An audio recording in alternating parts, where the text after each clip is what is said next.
When I read that Joe Biden has sent another $400 million to Ukraine, and I think the grand total now is $110 billion, it just reinforces my belief that the government isn't there for you and me. I mean, it hasn't been for a while.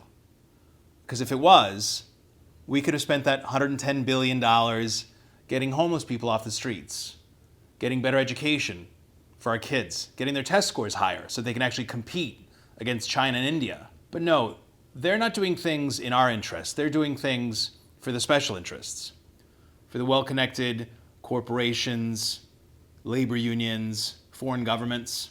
I mean, if you ask me, what should we do about Ukraine? I'm a physician, right? I said, first, do no harm. So if we haven't clearly defined our enemy, our goal, and a clear timeline, we should get out of there. We should not be sending unlimited resources, and God forbid, men and women in uniform, if we don't have an overarching goal, because that is not our fight to fight. But if you're an oil and gas company, and the instability over there interrupts oil and gas deliveries to Europe, so they have to buy it from American companies, suddenly you're really happy. Their profits are high. But then we have to spend more at the gas pump. And if you're a grain conglomerate and no grain is coming out from Ukraine and suddenly people are having to buy it from American companies, you at the grain conglomerates are suddenly much happier because you're making more profits. But then we have to pay more money at the supermarket.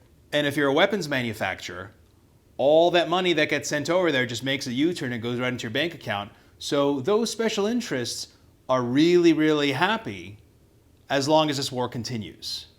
So when Donald Trump said, drain the swamp, I think that resonated with a lot of people.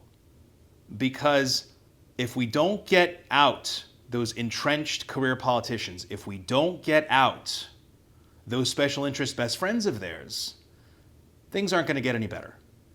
And that is why I'm leaving my comfort zone. I'm leaving my medical practice and saying, I'm going to run for Congress because I don't want these career politicians representing me anymore, and I'm going to be that change.